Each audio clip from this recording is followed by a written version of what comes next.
All right, welcome to the Franchise Time Machine.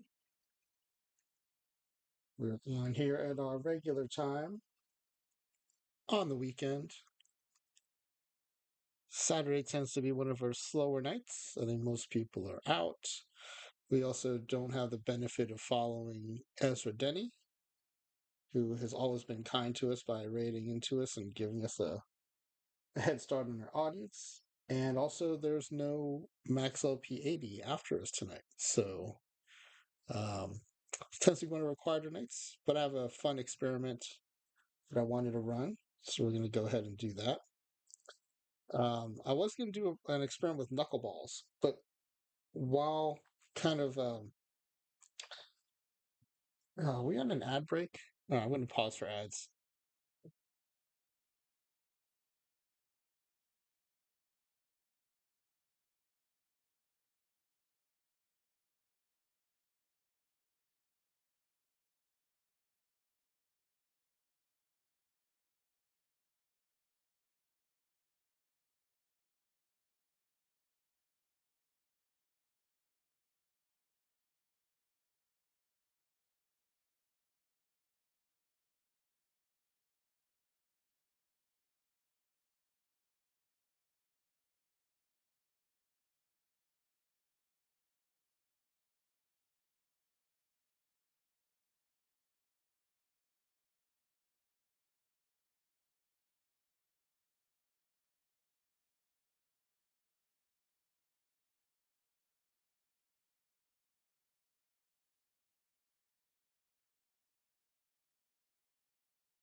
All right, we're back from ads. So, yeah, in kind of trying to figure out how to set up the knuckleball experiment, it reminded me of something that we talked about with Ripley the Oriole when Ezra Denny interviewed both me and Ripley on Ezra's show. At this point, I guess it's a couple weeks ago. It was a really fun conversation. Ripley also does experiments in the base game, also kind of pushes the bounds of what the base game can do. So I highly recommend checking that out if that's something you're interested in. And I have been playing base game for over a decade.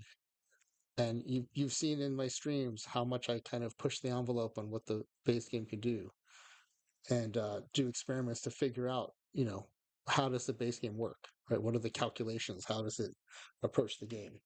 And even I learned a ton from Ripley being in that conversation. So one of the things we talked about was, there's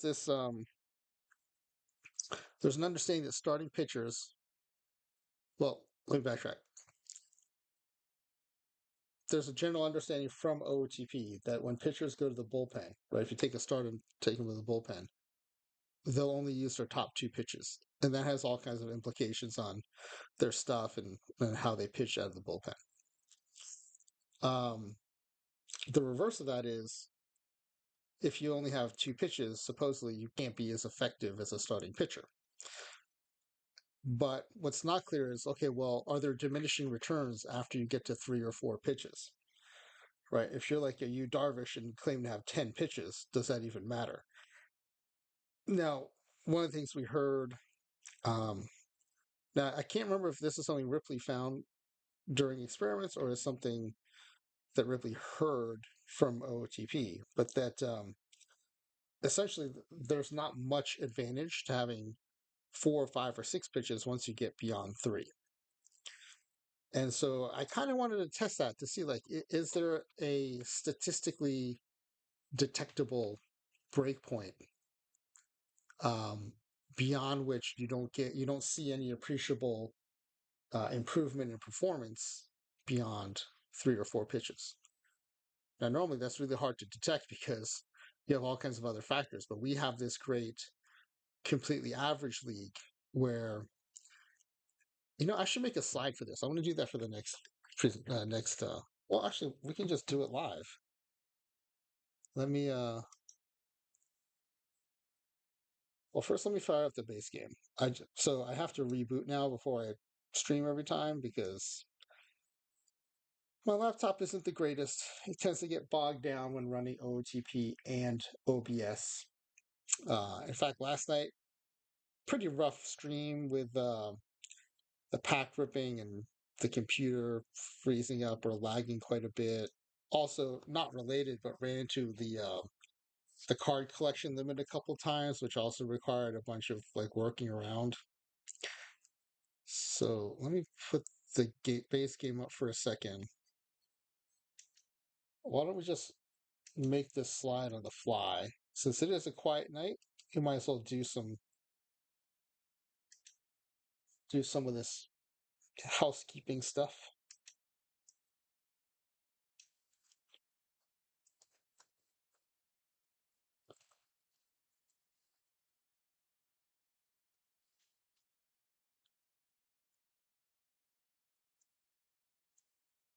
Okay, so what I'm doing is just starting a new page here, and I do everything in Google Slides because it's free, and frankly, I find it works almost as well as PowerPoint, which is what I professionally have grown up using. Okay, so what do we want people to know about the complete average league? Um,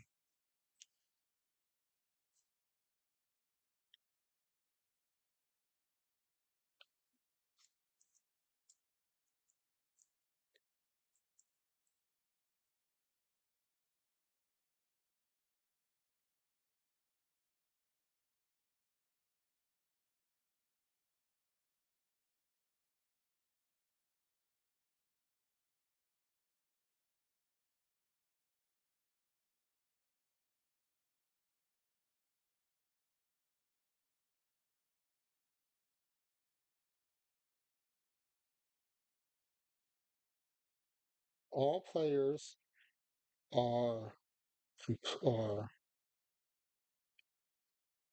um, all players have ratings.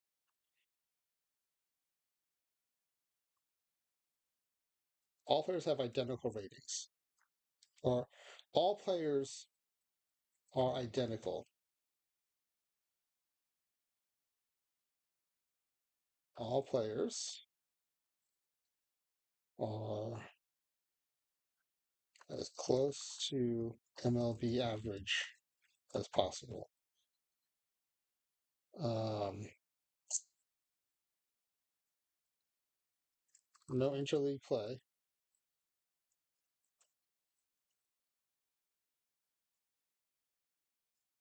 That allows us to have two data sets per simulation. Mhm. Okay, so what's important? We have an 8-team version and a 16-team version. All the players are identical. All the players are average. What's there else to know about the players? I guess it's worth noting that all the batters and pitchers are right-handed. All players are right-handed. There's no interleague play. Actually, this goes with the team structure, the league structure goes with that'll come at the end.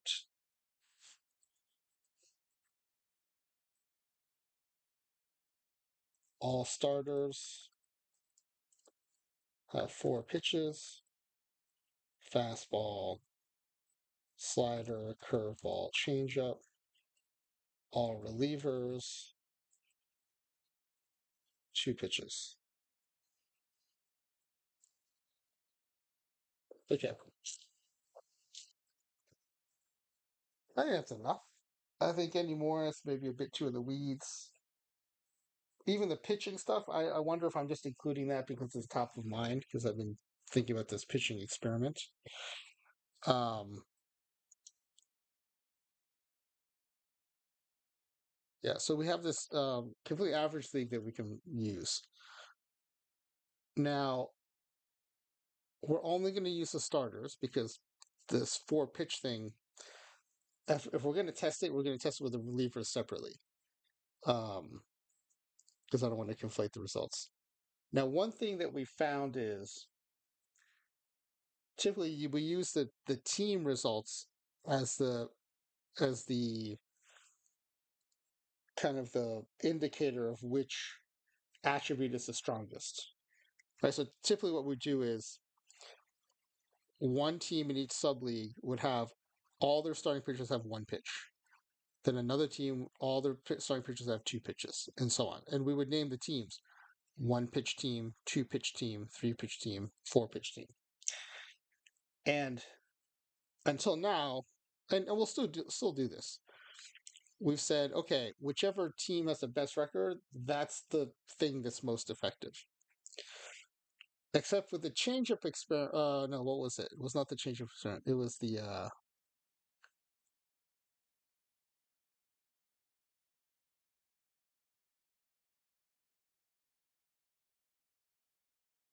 No, I think it was the perfect draft experiment. Where no, it was one of the pitching ones. Anyway, the team that was actually where the starters were the most effective. It actually came in second place in both sub leagues.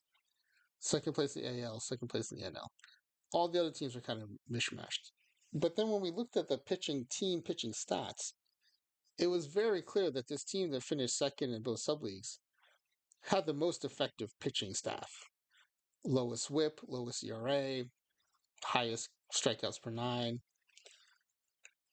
And so then the question was, okay, well, if the pitchers are the most effective, why are the teams not winning the most? Because everything else about the teams is average and identical, right? So if you have a league full of teams that are average and identical, and one team has superior pitching, you would expect that team to finish in first place. But I think what we realized was there's a lot of other things in play that can contribute to how high or like to the final record of a team. Most importantly, these starters are giving way to completely average bullpens. And there's just a lot of random number generator involved. There's a lot of just natural variance involved. And so where you finish in the standings is not necessarily indicative of whether your experimental variable is the most effective. And so starting tonight in the pack giveaway form, instead of asking which team is going to finish first, I'm going to ask, okay, from which team will the pitcher with the best whip come from? Right? Will it be a one pitch pitcher or a four pitch pitcher, whatever, however many pitches that pitcher has? In the league leaders for whip, right? Which pitcher wins? That's a much cleaner representation of which of these is more important. Now, we'll still look at the record. We'll still do the season sims. I think it's the most fun way to do it. But I think some of our more recent experiments have showed us that either when there's noise or when the team that clearly performed the best still finished second or third, right? Maybe we're just putting too much weight on the season record from the simulation, just because there's so much other stuff at play. So that'll be another difference tonight. So I think let's start setting up this experiment. We've got the benefit of these quick starts now.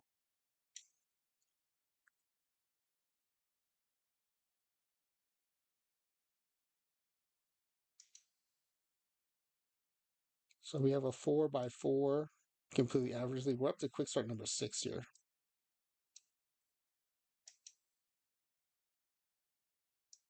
And this will be pitcher repertoire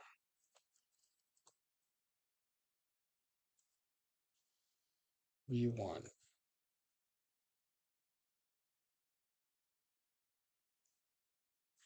Now, my hypothesis going in is that the breakpoint's going to be either 3 or 4.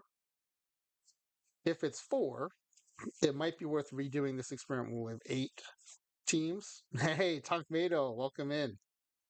We're doing this experiment here. Let me put it up here for you.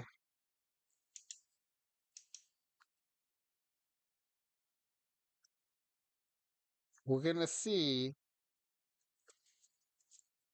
whether it matters, and if it does, at which count is the most effective. One, two, three, or four pitches for your starting pitchers. Um, and I'm going to specify the order in which we do it. We add the pitches, because one thing we might find is it might be different if we change the order we add the pitches. But for tonight, this will be the order. So when you fill out your pack giveaway form, just keep in mind this is the order in which will they'll be added. I've actually added that already to the form too. The other thing we're going to do differently is instead of guessing the team that wins, we're going to guess from which team does a pitcher with the best whip come from. Hey, Clay Dog, what's going on? Clay Dog's always wondered about pitcher variety in the game because the MLB now everyone is learning more to improve their results. Yeah, pitch variety for sure. I don't know if you noticed too on the slide for this. Right, I've got you Darvish, who claims to throw 10 pitches, maybe more by now. And we got Mariano Rivera, who pretty much lived on one pitch. um, right. I don't know that the game engine would allow. So this is where the game engine can depart from real life, right? If the game engine is set up so that you need a certain number of pitches to maximize your stuff, then it's got to be tricky to try to put a good Mariano Rivera into the game. Clay Dog, feel like it's something the game will depart there. Yeah, are you talking about depart like the simulation engine departing from real baseball? I agree. I think the entire stuff calculation part is tricky, and they've done their best. I like none of this is meant to criticize how they've done it. I just want to try to understand how it works. Um, Partly from just natural curiosity, but also like so I can I can be a better GM in my base game saves. I think for people who are playing online leagues, it'll help them understand like, where should they be using their boosts. And maybe it'll even help us play perfect team. I don't know, because the engines are different, but they're supposed to be similar. Claydog says every time during drafts, I wonder if I take the guy with one great pitch or a lot of bad pitches. Yeah. Yeah, yeah. I think most people just look at the stuff, right? They look at stuff, home run suppression, P BABIP control, and I think no one's really paying attention to the pitches so much. Um, yeah, that's yet another reason why I thought this would be an interesting experiment to do. So yeah, so let me since there are now people in the chat, I appreciate you all speaking up, so I know you're here. Let me pull up the form I was working on. I'll post it so you guys can start answering. That way, if you have to run, you'll already be entered into the contest. I'm also going to add a question to the contest, a bit of a survey question, and I'm going to ask it over the course of the next week or so. Um, I have 10 packs to give away each night, and when we do an experiment like this, in the past I've tried to set up so like there's two five point contests, but instead I want to start just running one contest. And what I want to know is, would you guys rather it be winner take all, so it's 10 packs to the winner, nothing for anyone else, or like I did it yesterday, seven to, or not yesterday, but the Danny Jansen uh, sim, we did seven to the winner, three to second place, or we can have two co-winners where the top two, regardless of who finishes first, gets 5 and 5. So I'm just going to add that to the form as a survey question, and I'll just add that every night for maybe a week or so, and then get a sense of what people want to do. That also means if you show up multiple nights, you can vote multiple nights and be more likely to go your way. this is a bummer. I started building this survey before I rebooted, and now I don't see it. All right, hopefully it's still in there. Let me pull up. You're not seeing this yet. I will show you the form as I'm working on it, though, once I find it. Oh, good. It's still here. It's still here. Okay. So let me share this. Hope y'all are having a good start to your weekend. I guess some of you might be in playoffs in your leagues. I am so out of touch with my league teams. I don't even know which ones I have playoff teams in. Claro says more people that win things, the better. Yeah, I kind of agree. I just want to make sure, um, I'm getting a sense of what people in the stream actually think. I've learned a long time ago what I prefer is not necessarily what the most people prefer.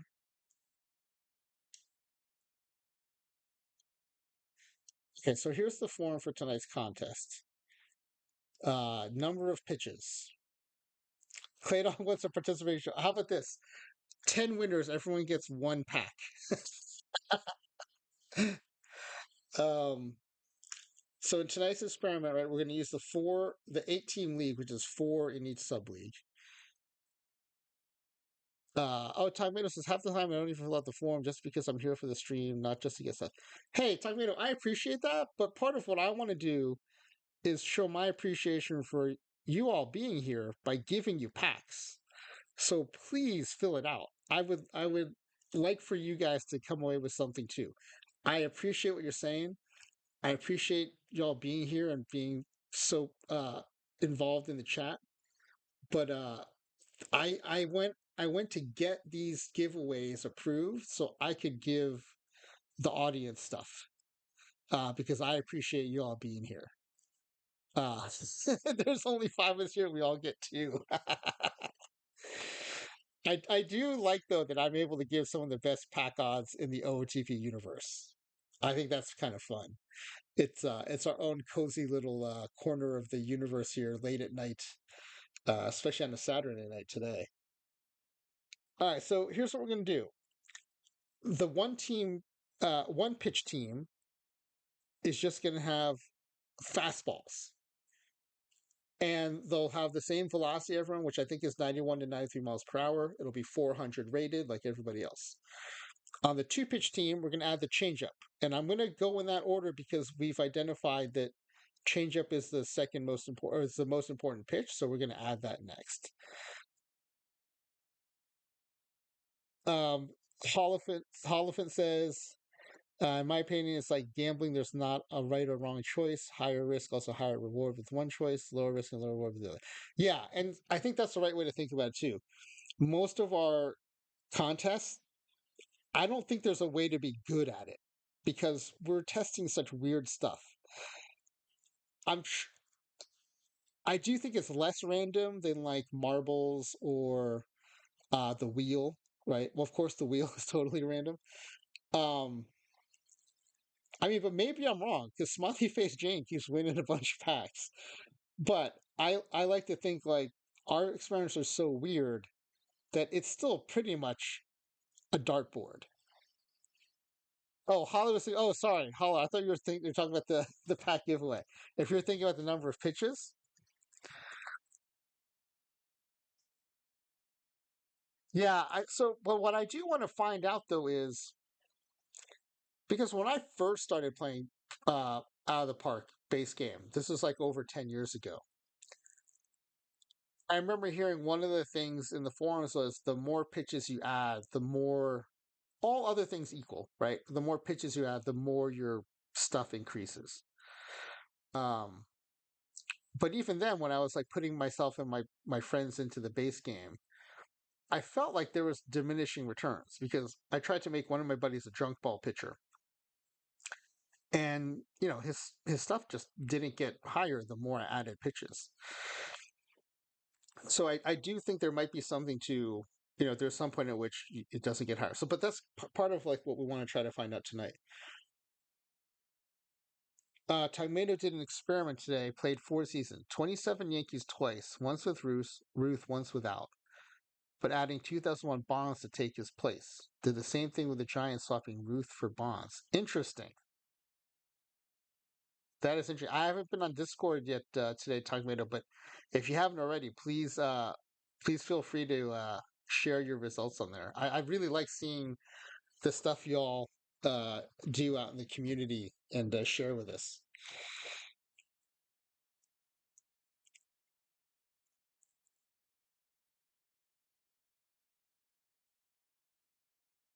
All right, so so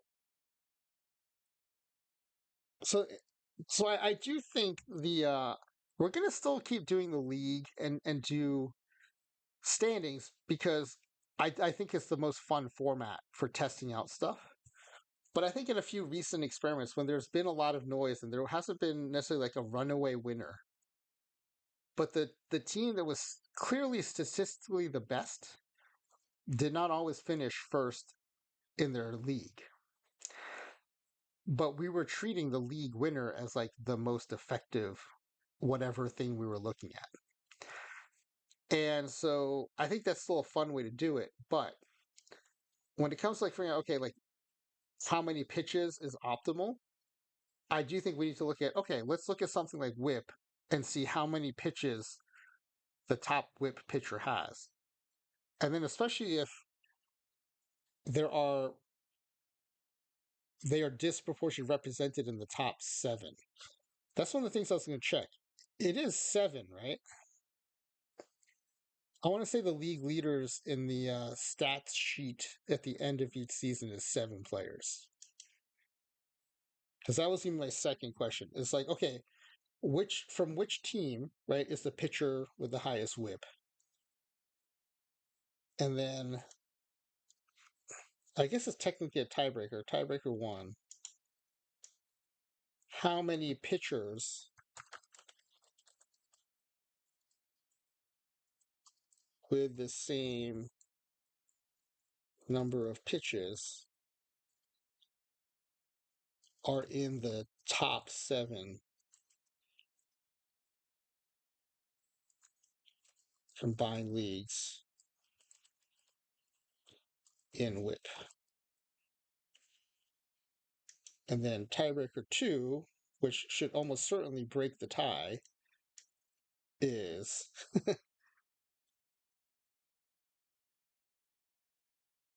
oh no, you know what, tiebreaker 2 would be how many pitches. I should clarify how many pitches is 1 to 4.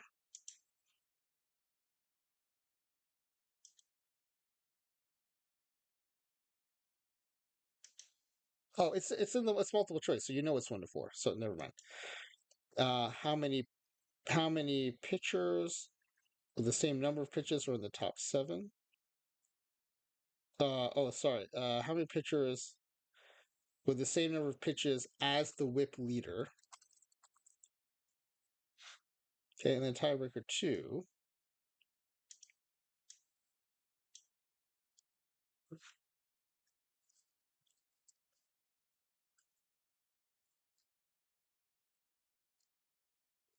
Thrown by the pitcher with the next best whip. With the best whip, who does not the same number of pitches as the whip leader. Okay, this is a complicated wording. Maybe I can make it better. But what I'm trying to ask is this is what I'm trying to ask these questions. The first one is okay, the top whip pitcher combined leagues at the end of the season. How many pitches does that pitcher throw? If that pitcher throws one pitch in the top 7 of whip, how many pitchers throw one pitch? Right? So who wins and how represented are they in the top 7? And then who's next? Who's next best? If not the one pitch pitcher, then who's the next best next best whip with a different number of pitches? What's that number of pitches?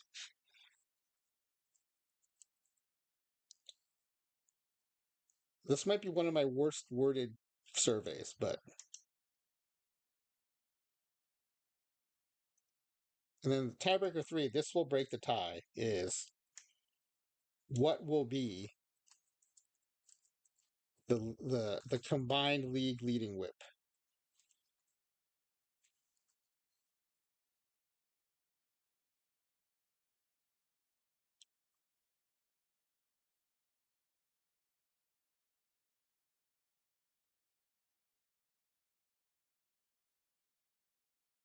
Okay, I think they're worded okay. And then this is just survey question.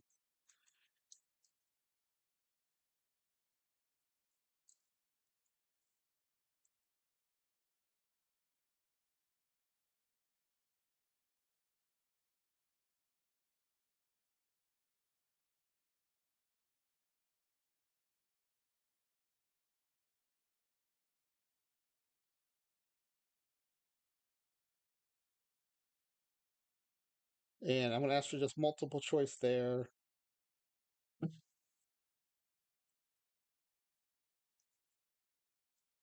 right, winner take all.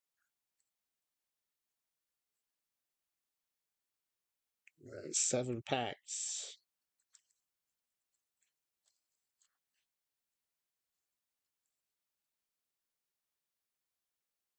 I don't know why I put a hyphen in there. And then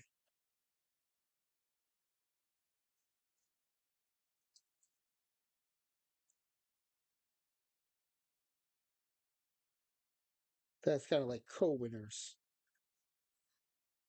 Okay. And then I'll probably I'll recycle this question in surveys as we go forward. So I think that's going to be it. I'll go ahead and launch this now, and I'll share the link in the chat. Don't feel obligated to hit submit until I'm about to close the thing. Feel free to get as much information as you can before you make your guesses.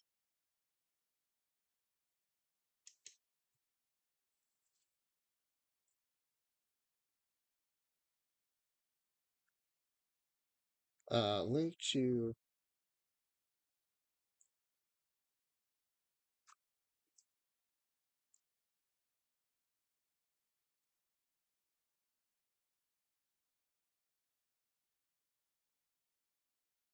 I'm going to pin that.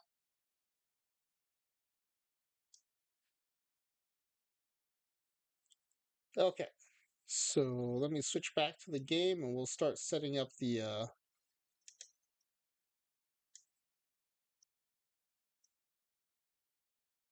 experiment.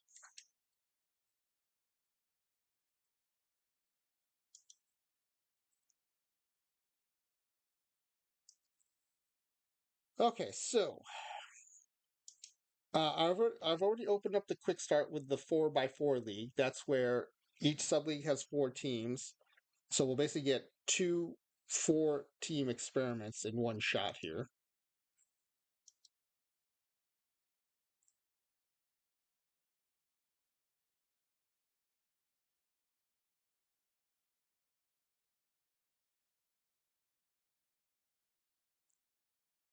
All right. So let's go ahead and change the team name so I can remember what I'm doing in each one. And also, does this one have? Oh man,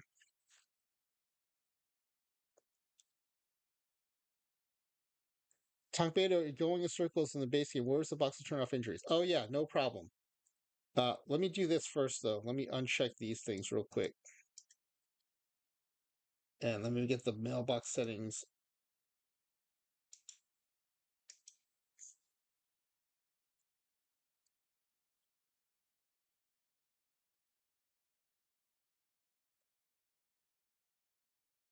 Okay, what you want is under game settings.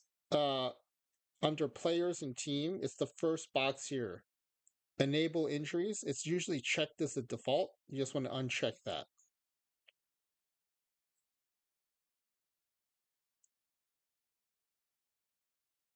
No problem. And I just realized I should probably resize this window a little bit. I'm like losing a bit of the edges here. So,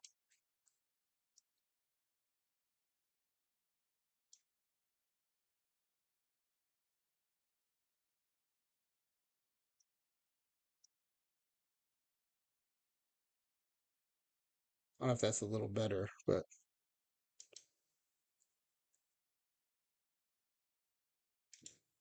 actually, it's still cutting off the edge there. Hold on. Is that better?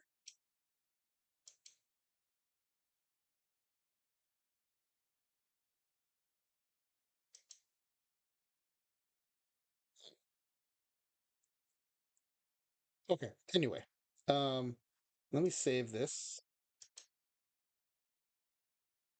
and let's update the. This will be quick save version 7. I don't know why.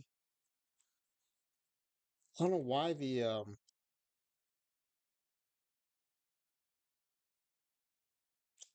don't know why that it's basically do not disturb, but we have to do it the manual way. I don't know why that would. You know what? As long as we're doing this, let me make sure everyone has their pitching staffs and everything set too.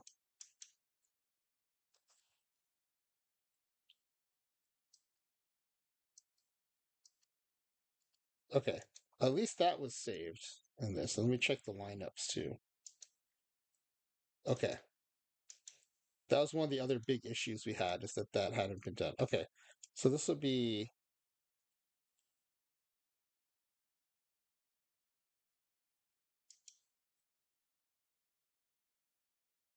save current game as quick start,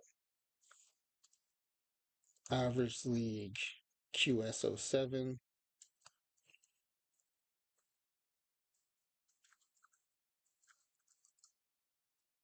updates. The de facto do not disturb and mailbox setting updates.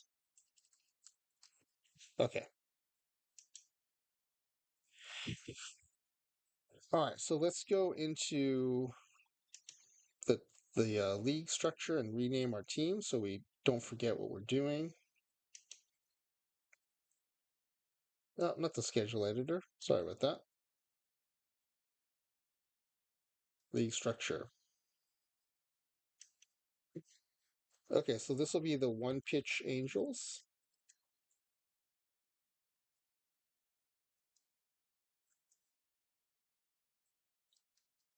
the two pitch Athletics, the three pitch Mariners, and the four pitch Rangers.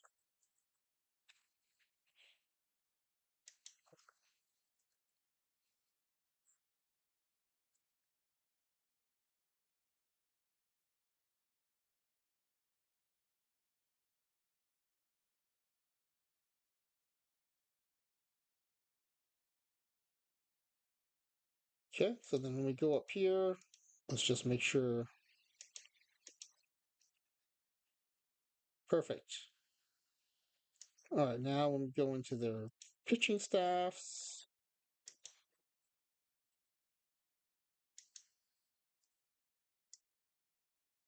okay, you're basically losing every pitch but your fastball.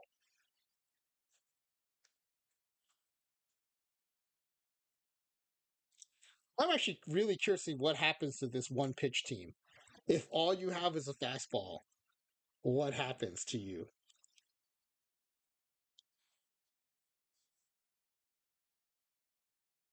This alone would be a fun experiment, but we're gonna get a little bit of free data here and see what happens with other pitch pitch quantities. I guess they're not pitch quantities; it's more like repertoire sizes.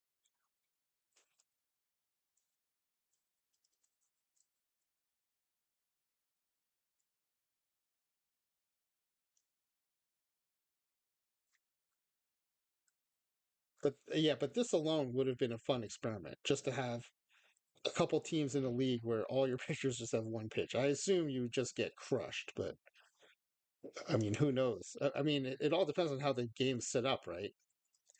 In real life, I assume you'd get crushed because you can't, there's no way to fool batters. But in a computer game, it all depends on how it's programmed. Okay, so that's our, okay, we're already done with the. Oh, I wonder why we start with the Braves. Okay, we have to go backtrack to the Angels.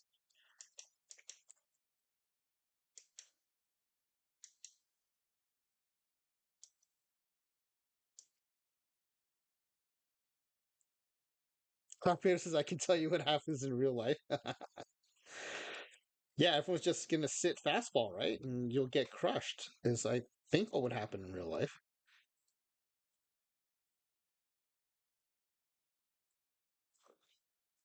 And with major league hitters, even if you can throw a 105-mile-per-hour fastball, if that's the only pitch you have,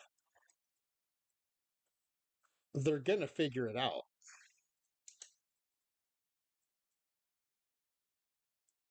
I mean, you might have a little more of a fighting chance if your one pitch is like a slider or something, but even then, like they're just going to sit on it.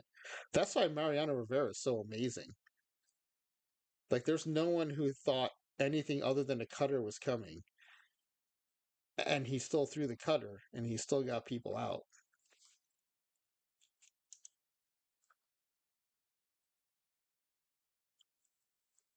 Actually, one thing I should do is pull up one of his peak seasons of the base game and just see like, does he have like a 500 cutter and then like one or two pitches that he barely throws that are like rated 50 or something? Oh, that's true, Tommy. That's true. I am exaggerating, I guess. He did throw more than the cutter. Um, the thing is, though, I don't remember him throwing anything more than the cutter because it was so good. Yeah, Tangmito, you're right. If you just have one pitch, no matter how hard you throw, it's batting practice, right? Because the things you can change within the dimensions of the one pitch are just not enough to fool major league hitters. All right, so the two pitch team, I need to go back and look at that slide. What pitch did I say? I think I was going to do change up next. Oh yeah, it is change up next.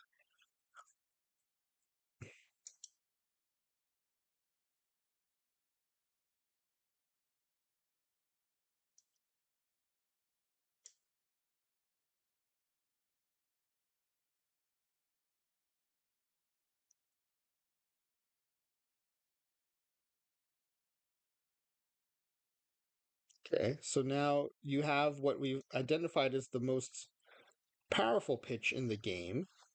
So now you have a fighting chance. You have two pitches, but at least the second pitch is what's been programmed to be the most powerful pitch in the game.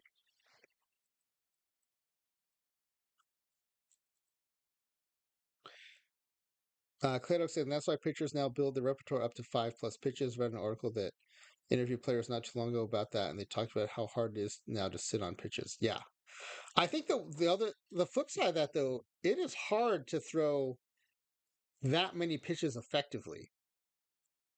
I mean, it's hard enough to master two or three pitches. When you start going beyond that, I'm amazed that they're able to do it. I mean, there's a lot about major league pitchers that amaze me. One of the biggest is that they can throw that many pitches with a high enough level of mastery that they're effective. I mean, I think you Darvish is a bit of an exaggeration. Like, I don't know how well he throws all of those pitches, and frankly, I don't know how different all those pitches are. But Clay Dog says the feels like the pitching science is outpacing a lot of other aspects of the game. Yeah, that's right, you. But it's kind of like the NFL though, right? With like it's a copycat league, but also it's just always a balance of power shifting, right? So right now it feels like pitchers have the upper hand maybe because they're developing more pitches. But it wasn't that long ago that it just felt like everything was batting practice, right? So I think it's going to keep ebbing and flowing. But to me, that's part of the fun of the game is that from season to season, that balance of power does shift.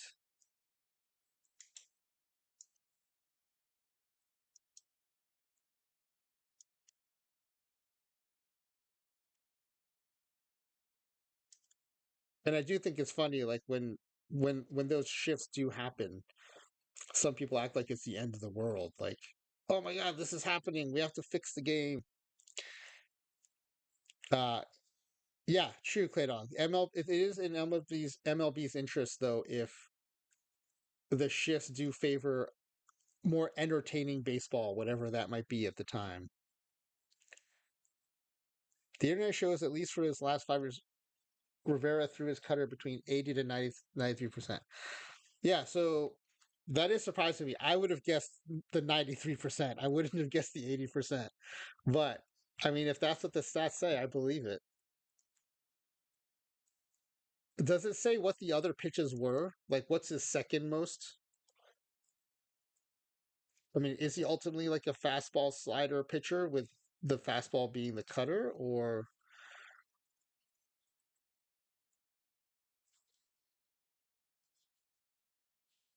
does he use the cutter? I mean, it's hard to say. He uses as a breaking ball, but like, does he throw a two or four seamer? It says four seam. Was this only okay? Yeah, so that's what I was wondering. Is like you can either use the cutter as your fastball and then throw a breaking ball off of it, or you can throw a straight two or four seamer and then use your cutter off of it. Although he kind of flips the numbers, so it's the straight fastball off of the cutter. I call him using the changeup 1% of the time. That's because even Mariano Rivera knew how powerful the changeup is in OOTP. So he thought, oh, I got to mix in some changeups here. He says franchise time machine and Ripley say I have to throw a changeup. Imagine striking out to the one changeup he threw that week. That's amazing. That is amazing.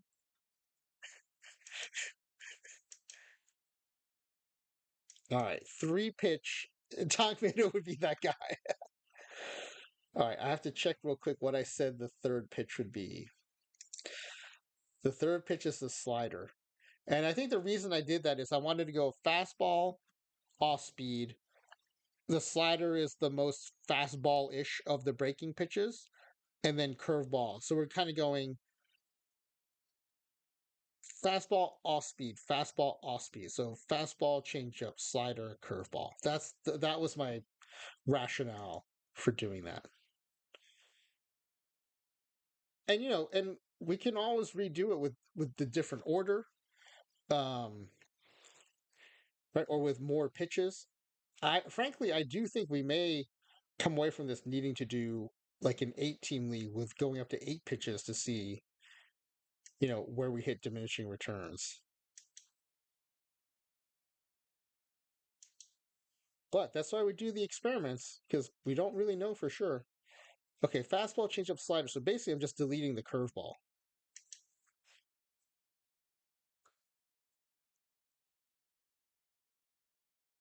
With modern uses, that's probably the correct order they're used in anyway. Oh, okay. Yeah, that's probably right. Yeah, okay. Well, I appreciate the support though, Tuckmado.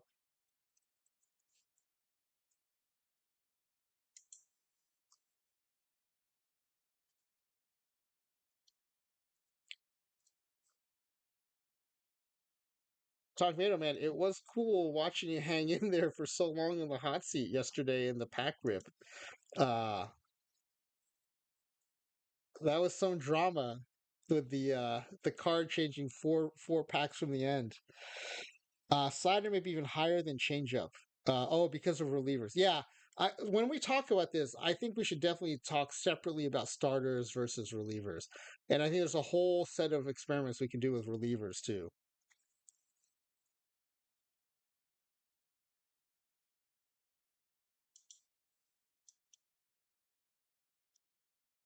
Okay, Phillies, and again, we're deleting the curveball. I just say that out loud so I can just remind myself so I don't mess it up.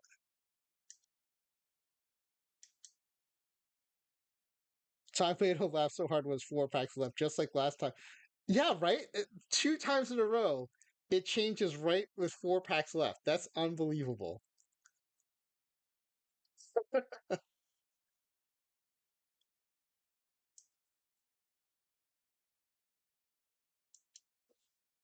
It also goes to show like those are some long stretches without a diamond or a perfect or a combi.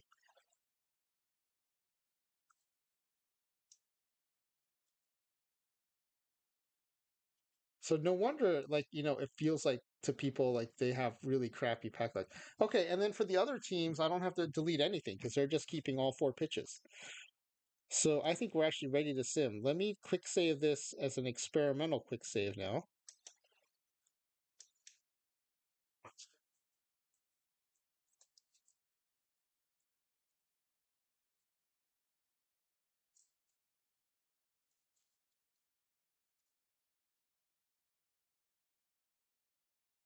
So teams all have starting pitches one, two, three, or four pitches in their repertoire. Repertoire. Repertoire in the following order: fastball, changeup, slider, curve. Okay, so we'll save this. How are y'all coming on your forms? Can I close it or?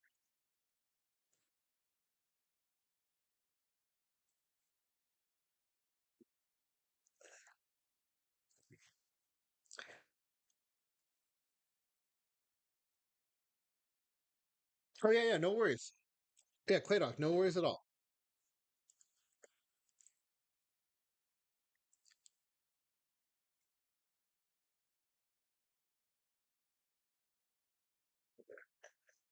So again, what we're looking for is how many pitches does the whip leader have? Right, one, two, three, or four. How many of the top seven have that same number of pitches? And then once you get past those pitchers, what's the number of pitches of the pitcher with the next best whip that doesn't have that same number of pitches?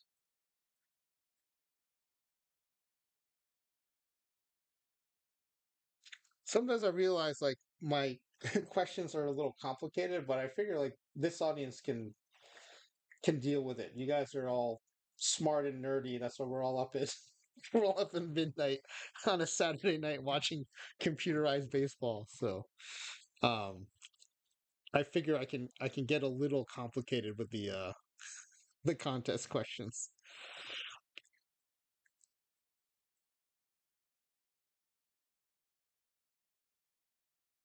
Damn, when you say it that way.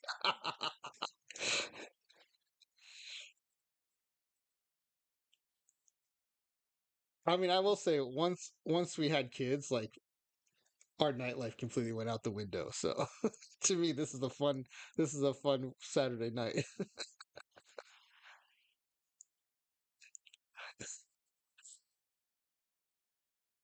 Yeah, Clayton says we wouldn't be watching if that wasn't cool.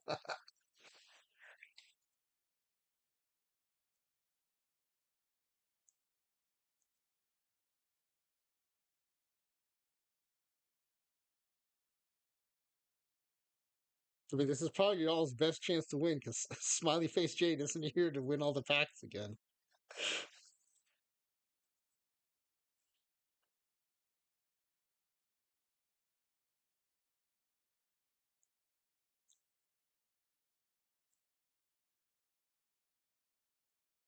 This is an exciting part of the sports year, though. Like pennant races are starting to heat up. College football starting up. NFL starting up. Pretty soon, NHL will be starting up. Still got a ways to go for basketball, but I know a bunch of people had fantasy football drafts this weekend.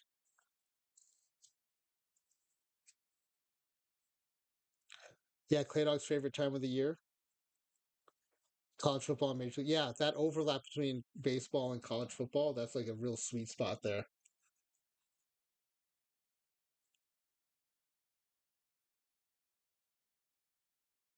And then I do like that like MLB takes over again in the postseason for a little while. Takes back the focus from football a little bit before heading off to the off season. Yeah, exactly. MLB starts getting interesting with the playoffs. Yeah.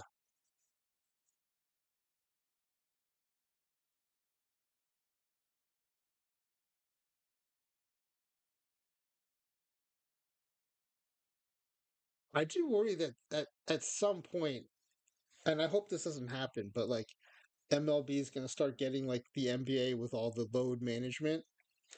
Um, Especially when I see, pitchers like Clayton Kershaw. I mean, I think part of the reason he gets rocked so hard in the playoffs is he just pitches his ass off during the season, and it's a long season. But I hope that load management doesn't start to infect LAB. And frankly, it'd be hard to because I think one of the things about baseball is you need those reps, right? You can't take a bunch of time off and then expect to just pick it back up in the playoffs. So I think it's got that in its favor, preventing that from happening. But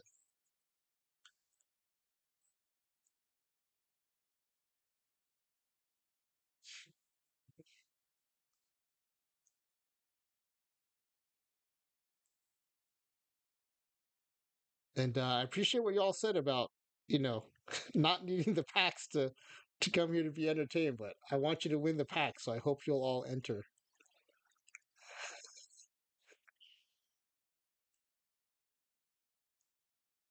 I mean, if I can't have them, I want you guys to have them. So please enter.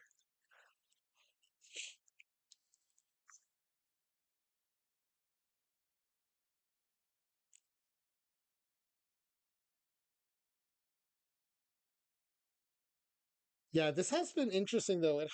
Like the fact that the season standings don't always reflect which attribute you were testing is actually showing up to be the strongest. I mean, that's why I'm no longer be asking like the questions not gonna be like who's gonna win the league. But man, it also shows the power of the RNG and just natural variance too. Like in a computer game, it's RNG, but in real baseball, it'd be variance, right? Like it's just so powerful. All right, Claydog's submission is in. That lines up with perfect team. More tournaments you enter as an above average player. All right, let's see. All right, I've got two responses. I'm going to close it off unless we want to get a third person entering.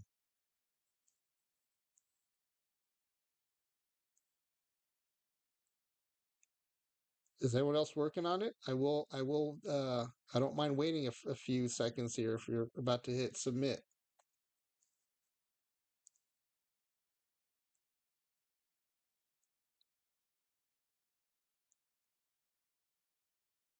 All right, I'm going to give everyone a few extra seconds here while I go to the standings page and get ready to sim. Oh, this actually looks really cool. One pitch average Angels, two pitch average Athletics. Oh, this is cool. I like this. All right, I'm going to close the form. Closing the form. All right, form is closed. I'm going to create the sheet. I'm going to hide the identities for now. It's funny around 4th of July when Perfect Points were on sale for 30% off. I was debating so hard on buying Perfect Points, try to get some playable cards. Now I think they have 50% off. I have absolutely no want for them because I'm addicted to the base game. Uh-oh. If I'm costing OOTP money, they might not be happy with me.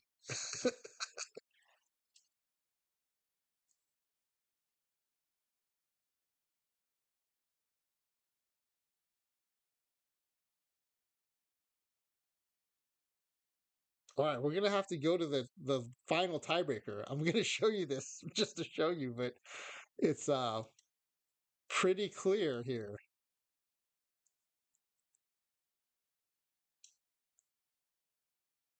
All right, everyone thinks the four pitch team is gonna have a best whip, and that the three pitch team will be in second place.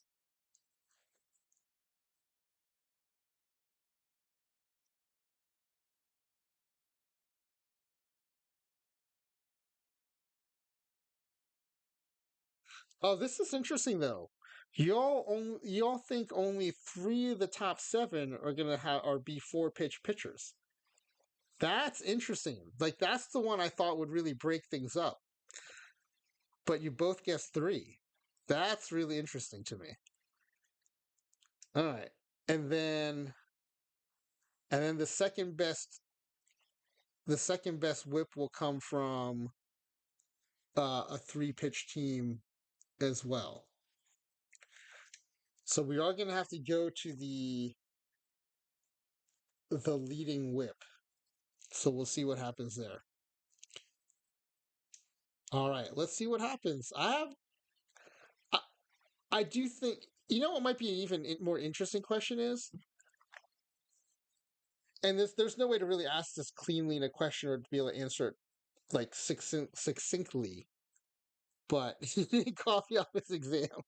Um, what is like the graph going to look like as you go from one pitch to two pitch to three pitches to four pitches?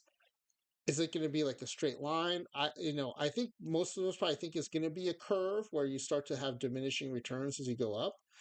But like, what's that jump from one to two and two to three? I think that will be really interesting to see. I wonder if there's a way to put starting pitcher whip instead of just team whip because the bullpens aren't changing. And so that's going to nerf the difference a little bit. Claydog feels like two will be closer to four than one to three. Okay. Basically, because you think one will be so bad. I'm assuming that's where that's coming from. That like, yeah, that makes sense. I think I would agree with that. Oh, ads. Thanks for letting me know about the ads. I'm always forgetting about the ads.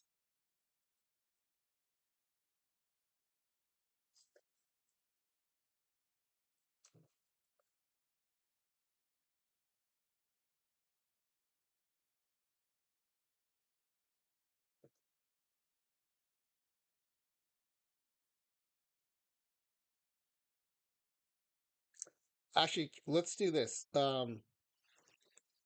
I don't think our sim would be interrupted by ads again, but I also would like to refill my water and take a bio break. So let me push 3 minutes of ads.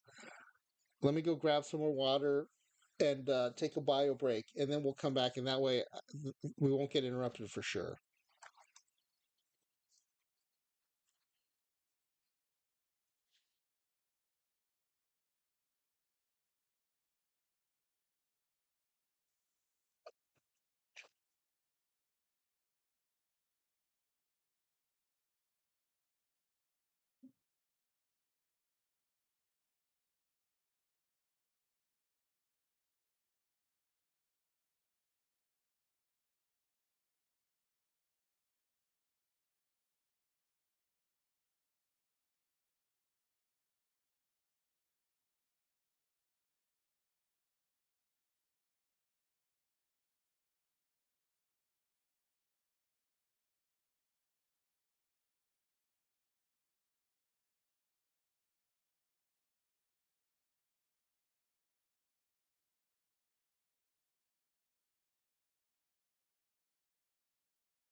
All right, I'm back too. All right, thanks for bearing with me on that. Appreciate that. And I guess let's fire up the sim. I think everything's all set.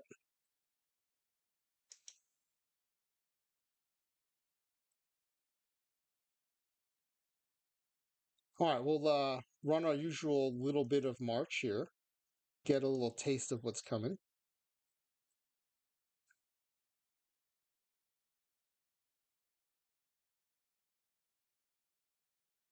All right. In the AL, the one pitch team is 0 and 2, and the three pitch team is in the lead. Oh, a lot of this has to do with scheduling too, though, right? This very early part, super small sample size, and then scheduling. All right, we'll know more after this first full month.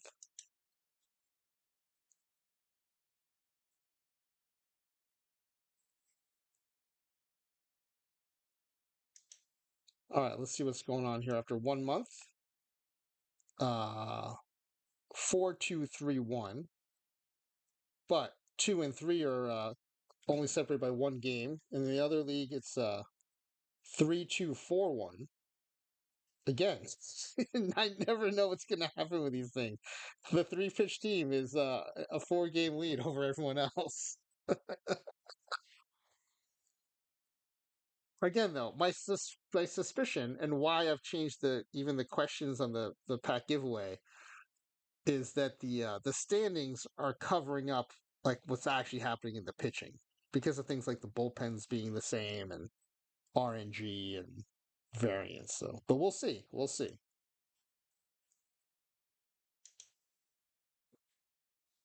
But I'm never going to go away from this format. I love doing this as a season and just like watching it play out.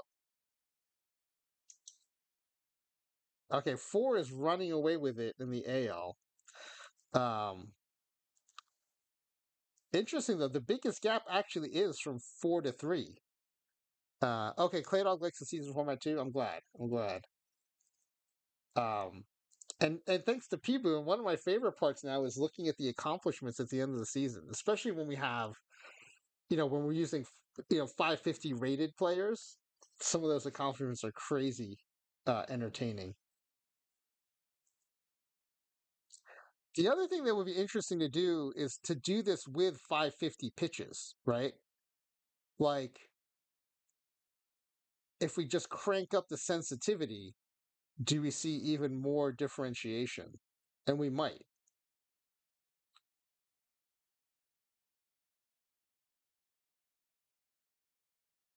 All right, let's do another month here. Or let's go to the All Star announcements.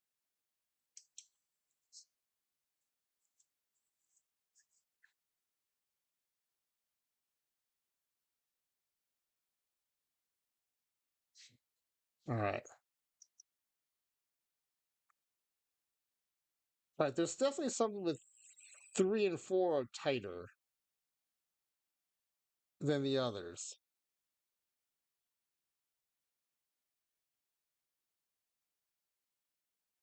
Did you guys see 47 people attended the White Sox doubleheader? That's amazing. We sometimes have more people than that here in this stream at 10 p.m. Pacific time.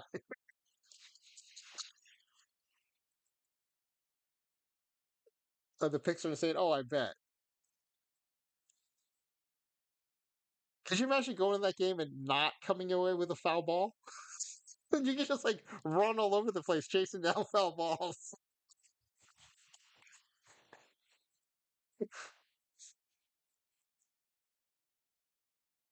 I mean, I hope the ushers don't stop people from moving around if you have 47 people in a game. Yeah, I'd pay extra for that game. I'd come home with a bucket full of balls.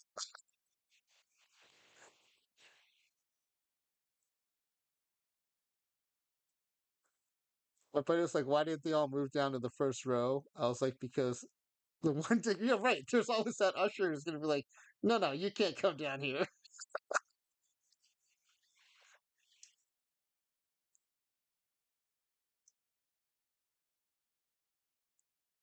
All right, let's are we at the All-Star? Oh yeah, yeah, okay. So let's send the last day to the All-Star game. I don't even know why I'm doing this. I guess maybe we'll see who gets voted to the All-Star game if it's all 4 and 3 pitch pitchers. All right, here's the home run contest.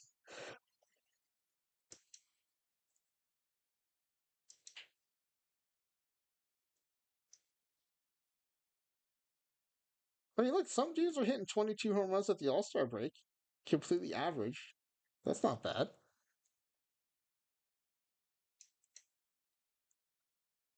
When Clay Dog was a kid, our coaches took us to a Brewers game and moved down to a slightly lower balcony row and got checked. My dad's friend was like, I was holding all of our tickets in my hand, and the wind blew them off the edge, and they're all gone. Eventually, the usher gave up. That's a great strategy.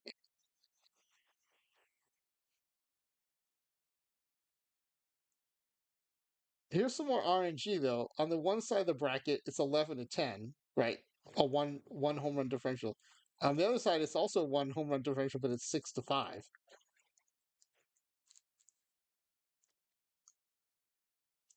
All right, congrats to average infielder 4. You are the home run derby champion of average players. All right, let's go to the All Star game. That's what I was really interested in. Oh no, no, I was interested in the All Star rosters. That's what I was interested in. Let's go check that out.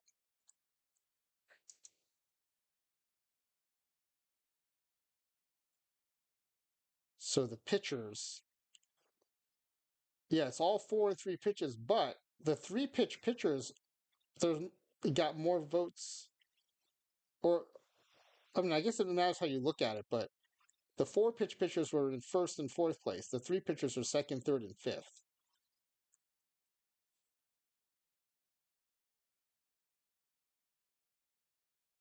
Which 4 was always my favorite.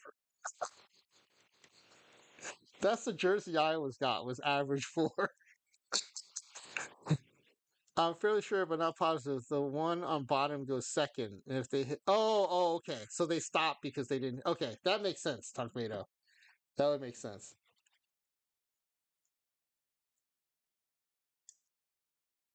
All right, and then in the NL, it's the 2 pitch and 1 pitch team have some All Star votes coming in. That's interesting.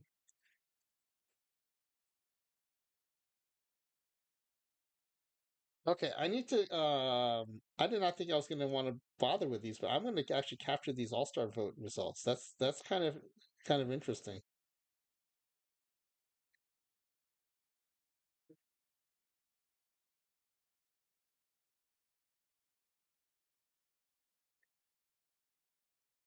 I thought it would just all be 3 and 4 pitchers.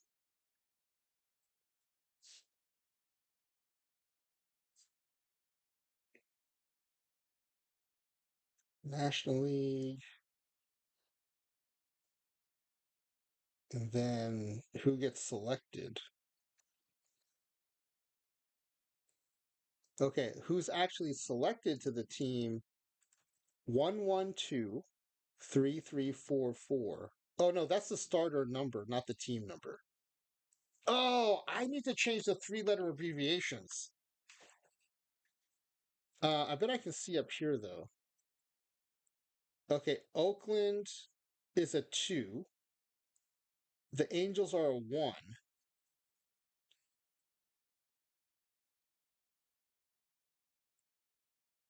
So we have at least one each. Oh, but yeah, but they need to be represented, but they don't not necessarily need to be starters. So they actually legitimately made it. Oh, but they're pitching out of the pen. Okay, okay. Oh, that makes sense. Check this out. The 2 pitchers that made the All Star team as starters, those are the starters that the AI put in the pen. Because I don't know if you remember, just for flexibility, we gave each team 6 starting pitchers, and so they put they're probably closing with one of the starters because they get the stuff boost. And so even though they're listed as starters, they're actually making the All-Star game on the strength of their relieving stats. And that also goes to the theory that when you go to the pen, right, the stuff boost already approved in the Cornejos and Foxes sim, but this also goes to show you only need two pitches in the bullpen in OOTP because like this guy, the Angels pitcher, 2-0, 15 saves, 1.46 ERA, 0.92 WHIP. Um, he's doing that with one pitch. So in the pen in OTP, you can be a one pitch pitcher and have a sub one WHIP. So everything we were saying about real baseball, right? If you just have one pitch, no matter how you kind of move it around, like hitters are going to figure out. In OTP, at least, it's saying you can have one pitch as long as you're in the pen. You can be dominant. I'm glad I noticed the save numbers there. That's kind of cool.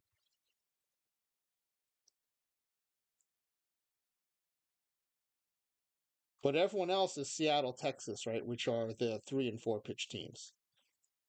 And then if we go to the NL,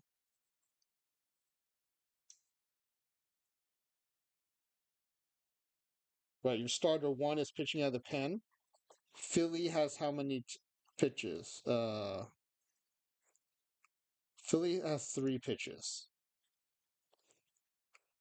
Okay, so who are the 1 and 2 pitch teams in the NL? The Braves and the Mets. So that's a reliever, so that doesn't count. Starter. Okay, there's a Mets starter who actually looks like he's a starter. Well, this is weird. I guess our AI gonna be AI. He's 4-8, 6.83 ERA, 1.61 WHIP, but he's named to the All Star game as a starting pitcher. That's interesting. By interesting, I mean kind of stupid. Yeah, that ERA is as a All Star pitcher, amazing.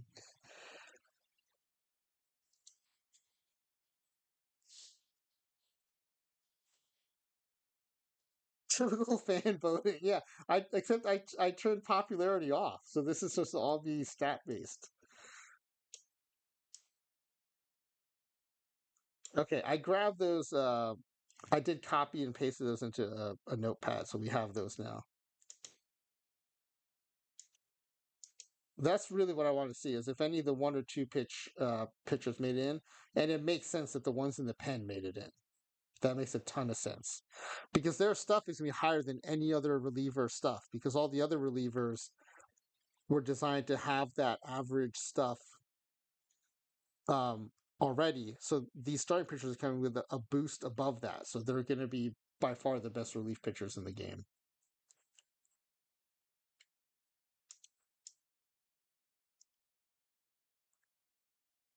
All right.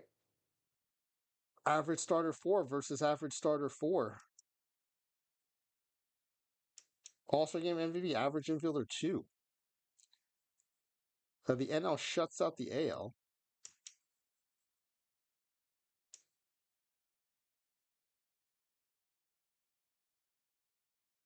Oh, so I can't see what team they're on. Texas.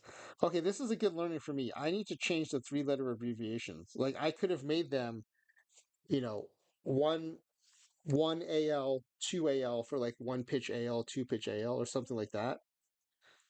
That's a miss on my part. I mean, I could change it now, but we're so far into the sim, we might as well just keep running it.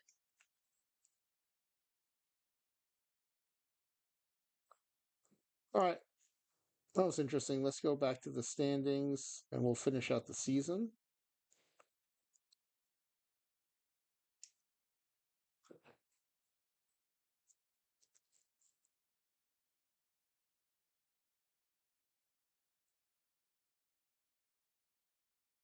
Oh, there was a little bit of July left. That's what it was. Okay, so heading into August now. Um, you know what? The difference between 4 and 3 has really shrunk in both leagues. 3 games in the AL and 6 games in the NL. So we're definitely seeing a big split between 2 and 3 pitches. Now, this does make me want to do an 8-team league where we go 1 through 8 pitches and really see like if there are any other break points. Again, though, I'm basing on the standings. We really need to look at the pitching stats. So let's do that and keep going.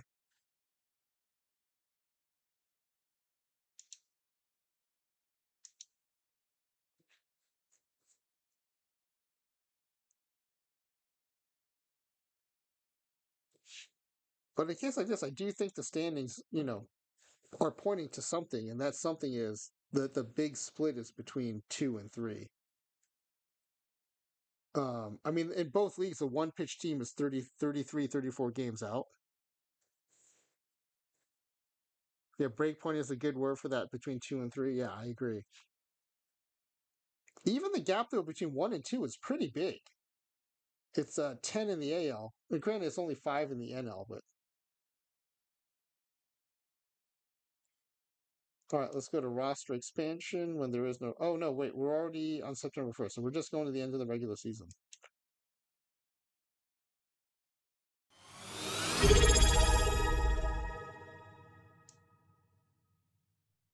Wow. It's not often that they work out so well. AW, thank you for the subscription, man. I'm still literally super shocked anytime anyone subscribes. But thank you, AW. I appreciate it. You are walking in on our experiment here. Let me This is a good time to actually do a little bit of recap before we look at the final standings and stats here. So we are testing the impact of having, or your starting pitchers having 1 pitch, 2 pitches, 3 pitches, and 4 pitches. And we're using the completely average league. So the pitch quality is average. It sounded dirty walking in on us. That's funny. Yeah, so we want to see, you know, where is that where is the break point between where it matters and it doesn't, and then also like to what extent are there diminishing returns if you go beyond 3 pitches. Um, I think it can have lots of implications for people doing online leagues and developing their pitchers. I also think it has implications on potentially, right, how you interpret a starting pitcher's profile for base game or maybe even perfect team. Um, and it will definitely impact how I edit players when I'm creating, like me and my friends in the base game. So that's where we are. We just finished up the regular season. And, this is interesting. I think we all thought 4 pitches is better than 3. But at least in the standings, the 3 pitch team in both sub leagues finished ahead of the 4 pitch team. And almost identical records, 161 and 101 and 60. I mean, that's almost as impressive as how clear the gap is between 1 and 2 and 3 and 4. But let's see if it holds up when we look at the stats. And in fact, because we're going to the stats, let's go ahead and figure out this pack giveaway. Well, actually, before we do that, we know the entries are both gets 4 would have the highest or have the best whip. Let's actually see if that holds true because the standings would say maybe not. And it's for combined league. All right, the best whip. Oh, cool. The suspense builds because it's not on the first screen.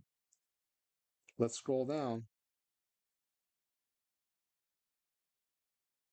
Okay, 1.11 was the best whip, and it was a starter from Philly.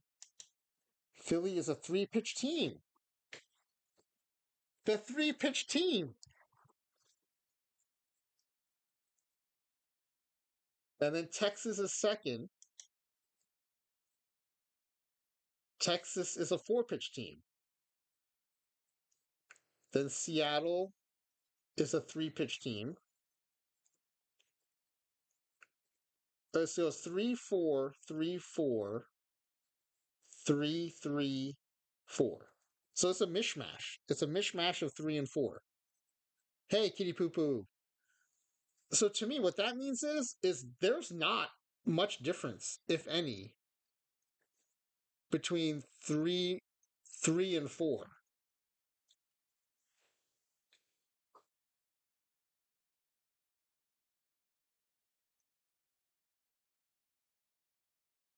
Yes, kitty poo poo.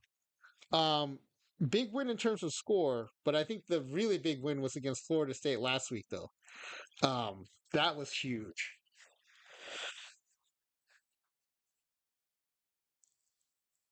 Just greater than two is what matters. Exactly, Clay Dog. I think, yeah, I think what we're learning is as long as you have three, the rest. I wouldn't even say the rest is gravy because I just don't think it might. It might not matter.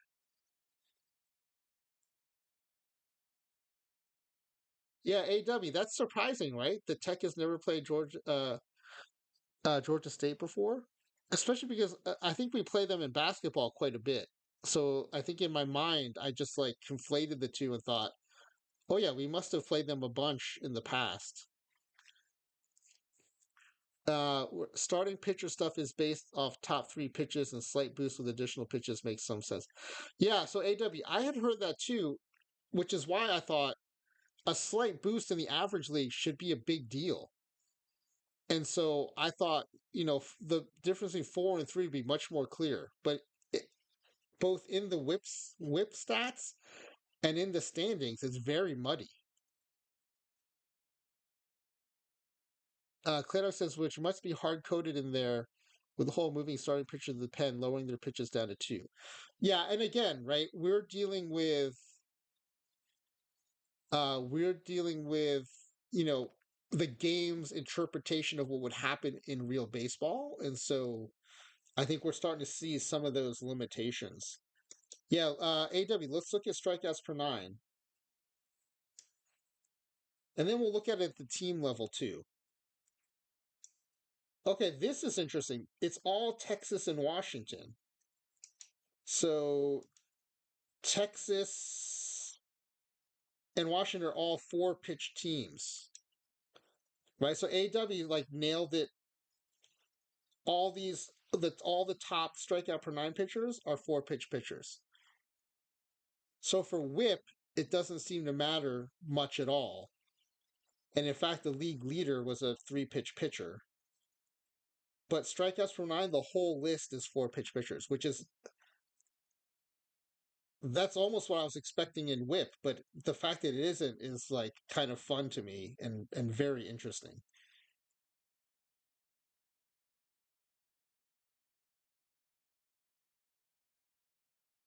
Huh.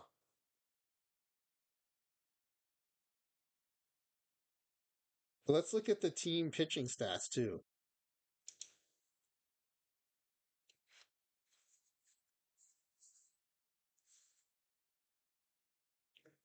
Wow, look at the OPS domination of the three and four pitch teams. With one pitch, your OPS is 840 in the AL, and it's 823 in the NL.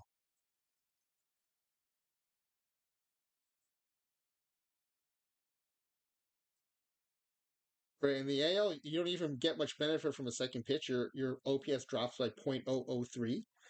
At least you get a little bit more of a break with two pitches in the NL.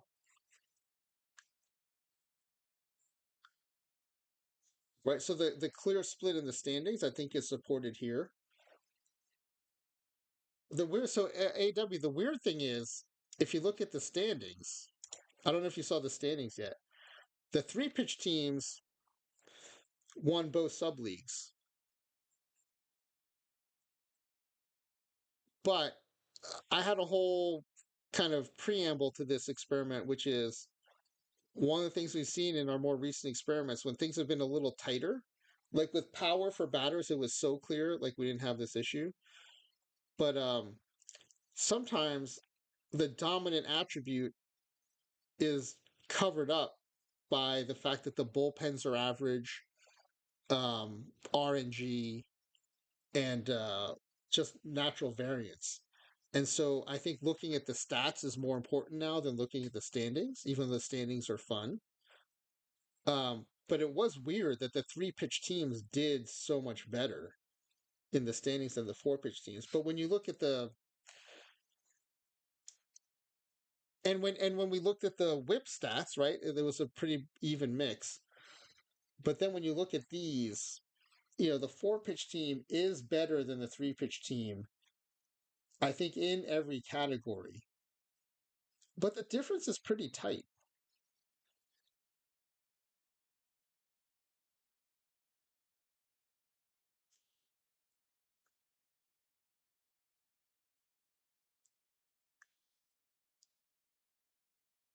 Clado says literally the same number of home runs for AL for 3 and 4. Oh, that's interesting. Yeah, look at that. But I like that AW came in like totally calling the strikeout benefit of the four pitch teams. And that's the other thing that I had heard.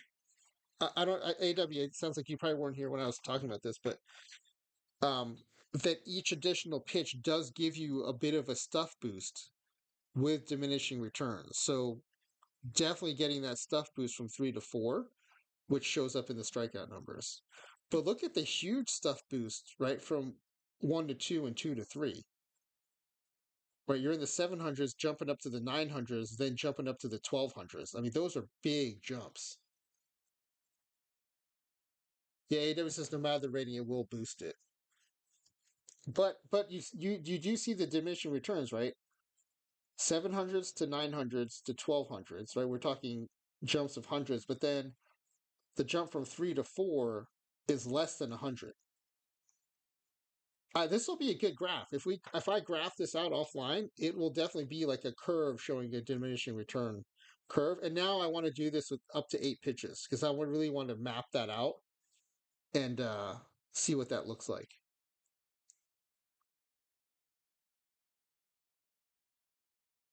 Claydos says what's weird is for him is that the K boost, everything else is the same.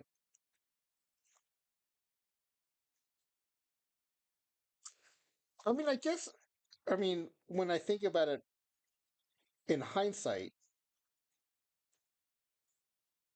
if the additional pitch is just changing stuff, then your HRA and your PBABIP and everything else are unchanged, then it kind of makes sense. And then be able to strike yourself out of some jams might help you in some other things like earned runs.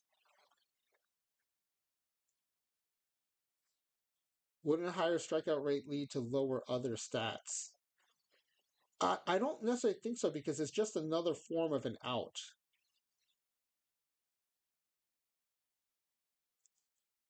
I mean, it's a useful type of out to have when you're in a save situation and you have runners on base and you don't want a fly out or ground out to drive one of them in.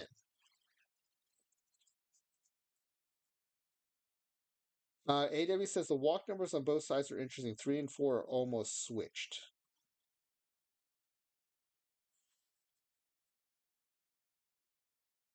Mm. Oh yeah, in the NL, the four pitch team gave up more walks than the three pitch team.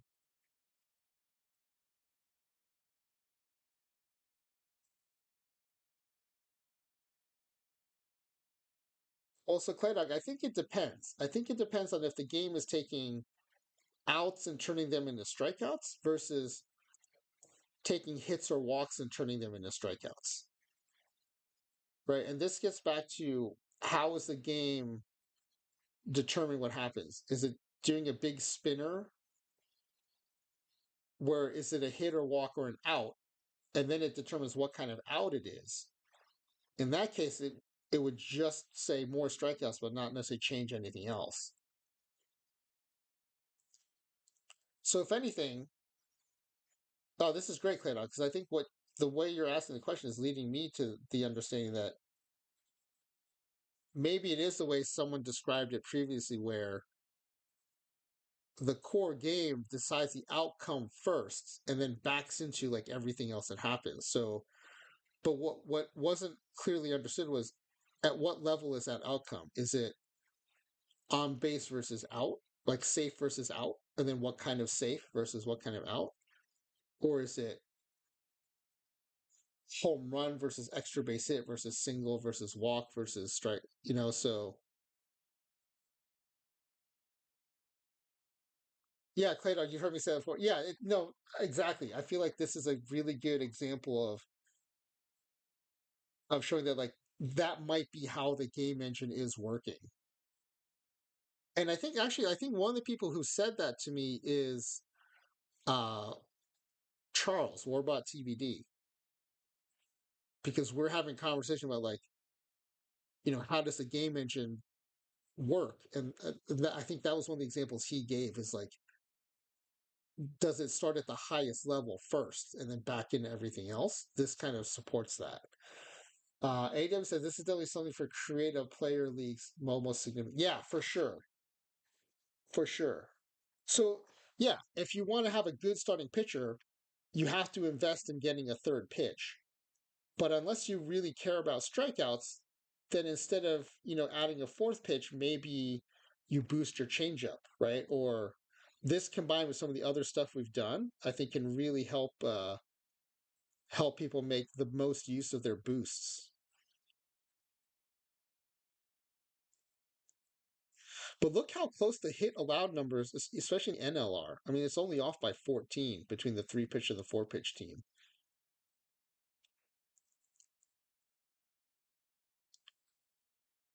Right? It jumps up to 41 in the NL. Also, the hit allowed, the runs allowed between the one and two pitch teams, it's so tight. So basically, if you don't have three pitches, you're gonna suck as bad if you have one pitch or two, and if you do have three pitches, you're gonna be as good as if you have four pitches. You just won't have as many strikeouts.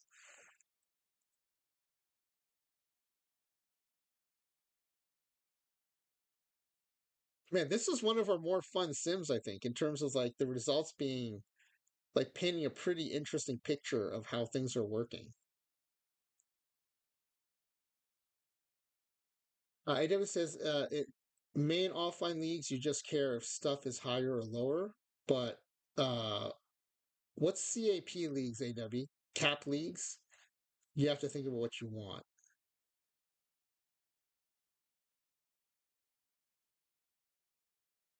Well, create a player. Oh no, yeah, exactly. Yeah, I'm thinking about like the stuff Doctor Dynastics doing with the Red Rocks League.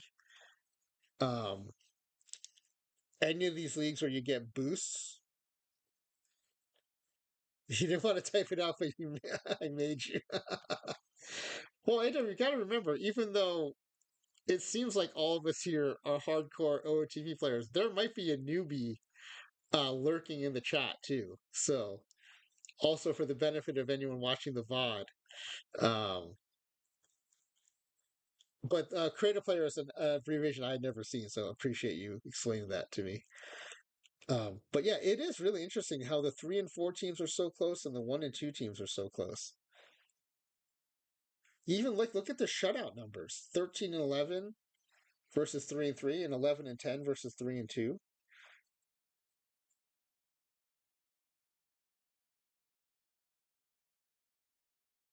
Yeah, this is a really cool data set. Um, so let me screenshot these before I forget.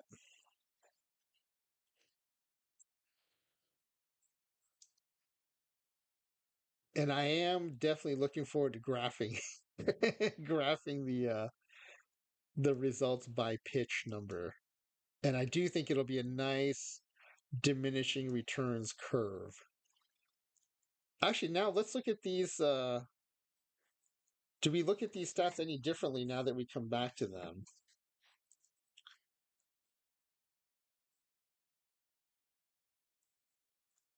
Right. I think there's still more value in going down here, right?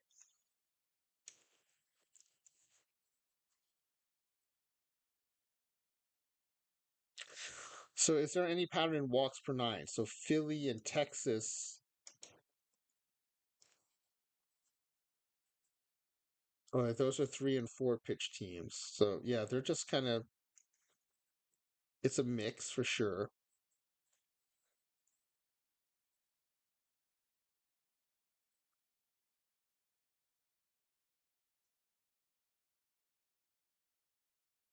Yeah. So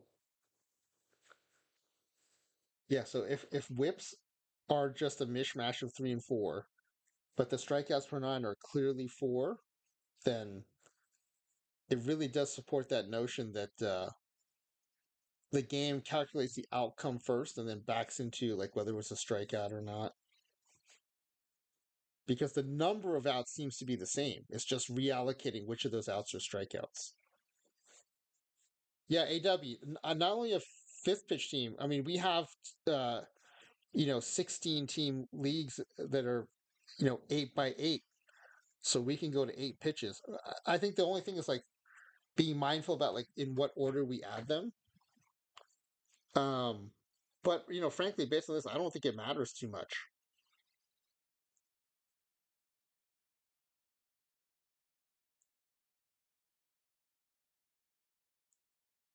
Man, this is a good one. I really like this one. It's rare that the results are so crisp and so interesting. Oh, what about opponent um, batting average? I mean, that should be a reflection of OPS, but so there's some Washingtons and Seattles in there. Seattle's a three-pitch team. So basically, we're looking for Mariners and Phillies because those are three-pitch teams. And yeah, so they're in the mix here. So average, OPS. Oh, actually, look at BABIP. So the 1 and 2 pitch teams are the Angels, Braves, Athletics, and Mets. And in the BABIP, you have Mets, Braves, Angels. You have 1 or 2 pitch teams in the BABIP. That's almost as shocking as 3 and 4 not having much different in OPS. The fact that we have some one pitch team, 1 and 2 pitch pitchers in the BABIP lead.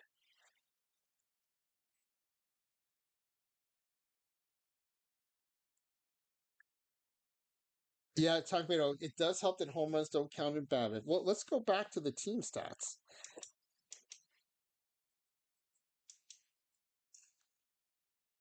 Yeah, that's a big difference. That's a hundred home runs that are not included in the BABIP stats. So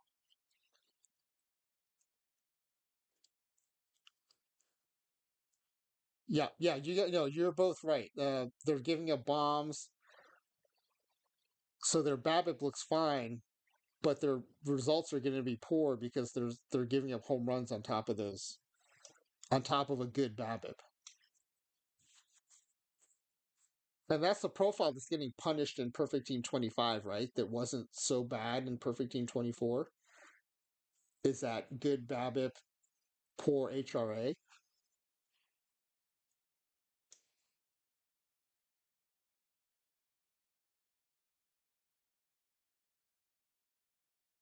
All right, let me screenshot this. This sim would definitely have benefited though from if I had changed the. Actually, can I change it now? What happens if I change it now? I'm going to learn something here, guys. I've never done this. I'm going to learn something right now.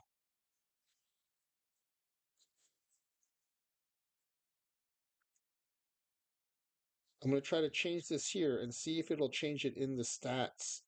Because now it'll be much easier to tell who is who.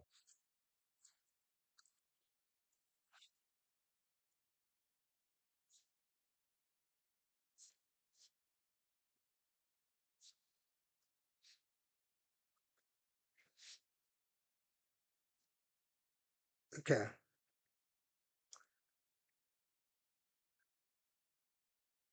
Now, if we go to the stats, oh, good, it did work. Okay, so now it'll be much more obvious.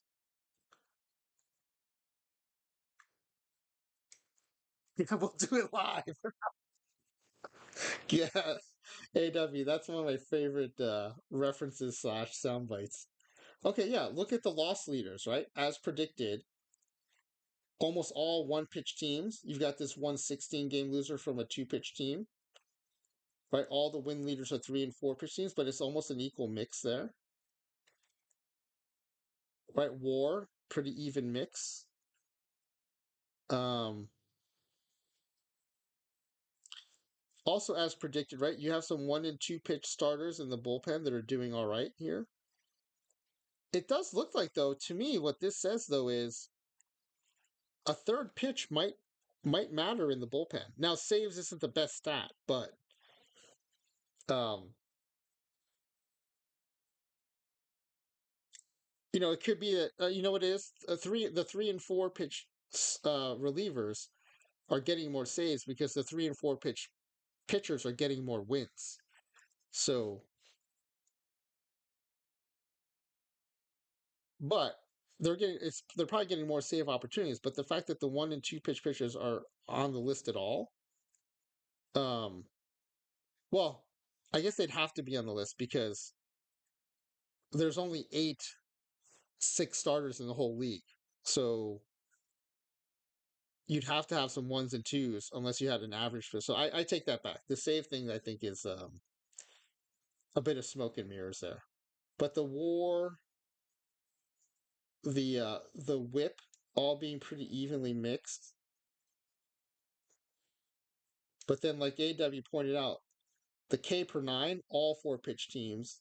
This total strikeouts, almost all four pitch teams. Yeah, and AW, every team has six starters, so every team has one starter that can get the bullpen boost. So all the best relievers will be that six starter for every team. So by default, there are going to have to be, at least three on that list. So yeah, here's the home run allowed numbers, right? This is where again you see one and two dominating. By dominating, I mean getting dominated. Right? This list is all ones and twos, home runs allowed, and whip is all threes and fours. Right? And then if we go back to that BABIP list, that BABIP has some ones and twos in it, but you all pointed out correctly that the BABIP is fine, but the HRA is terrible.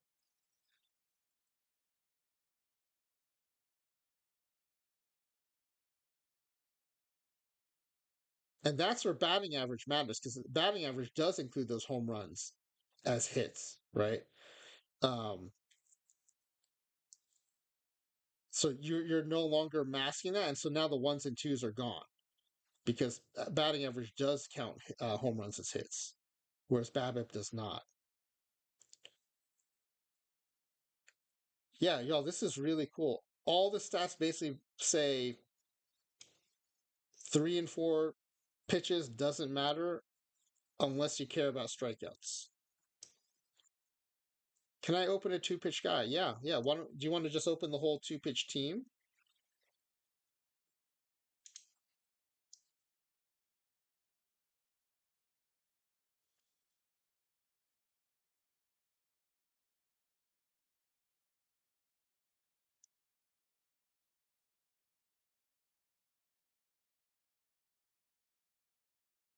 So here's a two pitch team, just one guy. You want uh you want the editor or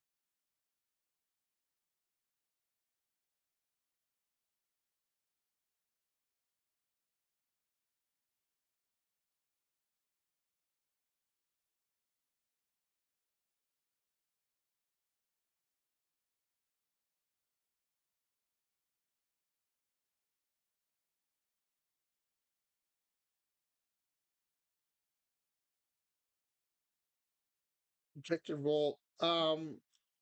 Yes, except the stamina rating's a 55, right? I don't think it kicks in until 50. And also in editor, their stamina is a 125. So I put it right in the middle, um, which still should be high enough to avoid that uh, borderline starter penalty.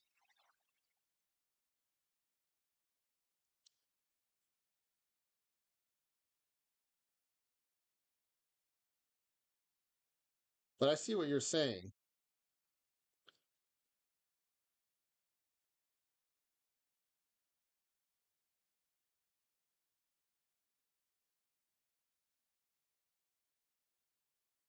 I mean, we can arrow up and down. I assume since they're all identical, they're all going to say,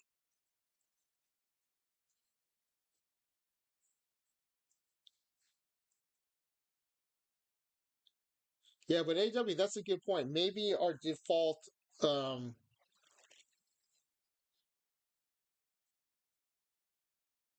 oh yeah, well, let's look at the same pictures in a three pitch team and see what it says.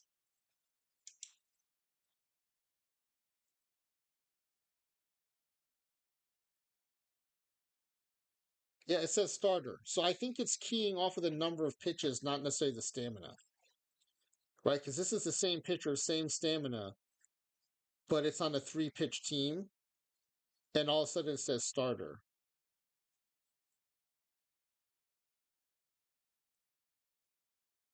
So I think the stamina is sufficient.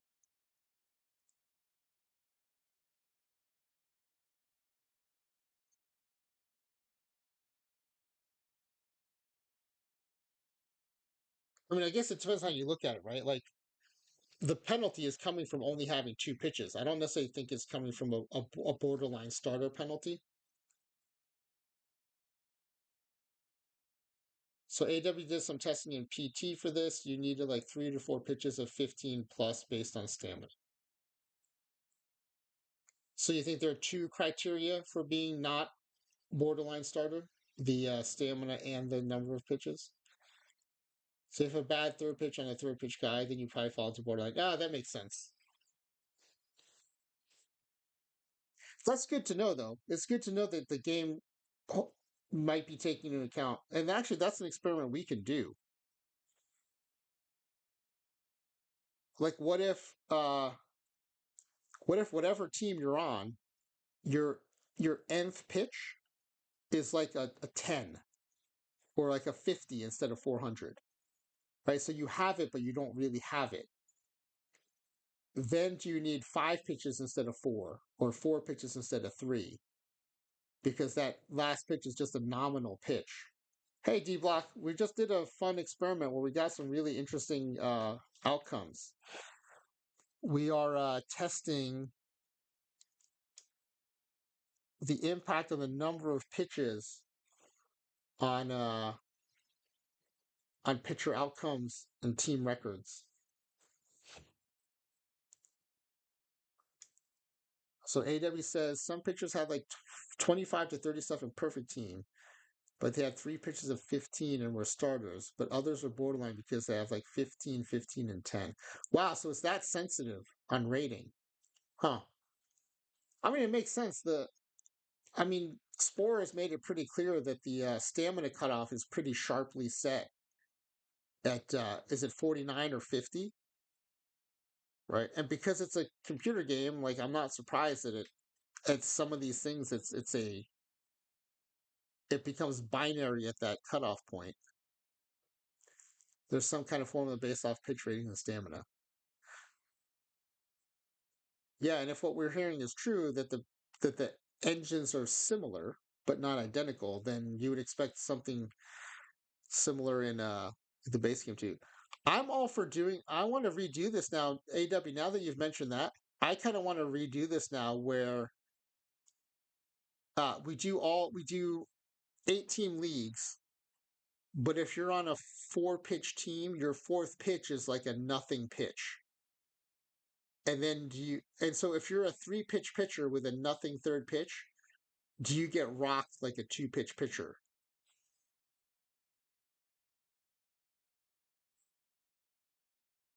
Like 55 stamina versus 65 stamina requires certain pitch ratings to be a starter. Oh, that's interesting.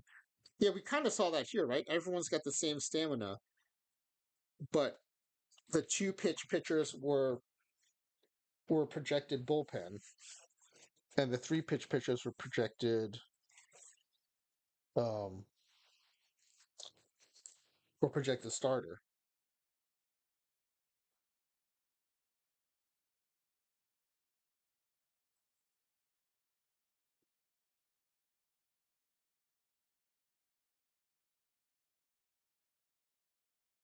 Okay.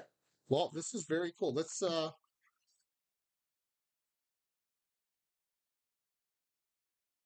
Clay Dogs is wonder too if bad pitches can hurt your results. Yeah, so maybe let's do like I already want to do 8 pitches, and I think we can add in the last pitch being poor. Basically, we'd be testing 7 pitches if that's the case, which is fine. We can kill two birds with one stone, I think.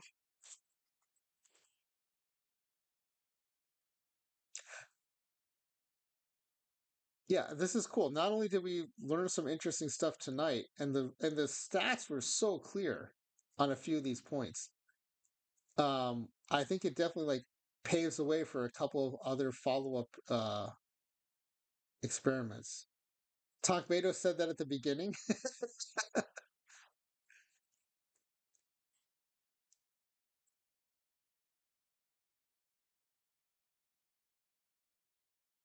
All right, so let's open the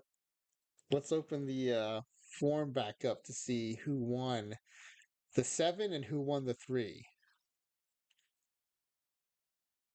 AW says generally it shouldn't on the four plus pitch guys. All right, so we have so uh, in hindsight, it wasn't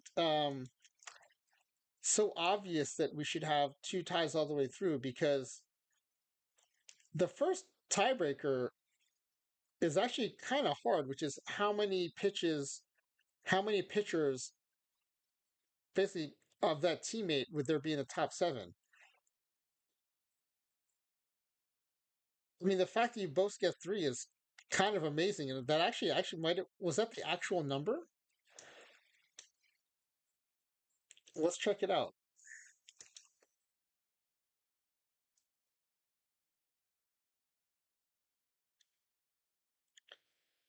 So whip leaders, team 3 was the leader, and then one, two, three, four of the whip leaders, four of the top 7 were from team 3.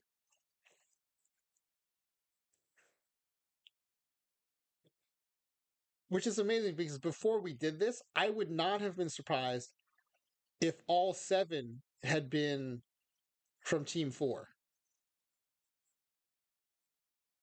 So the fact that you guys even thought to guess 3 and not all 7 is impressive to me.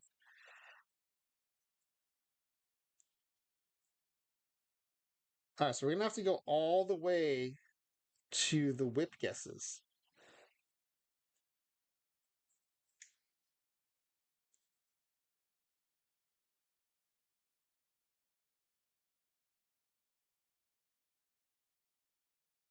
.68 and .911.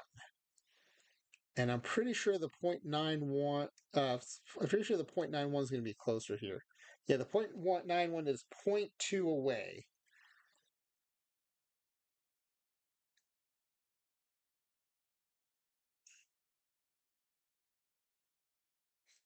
So that means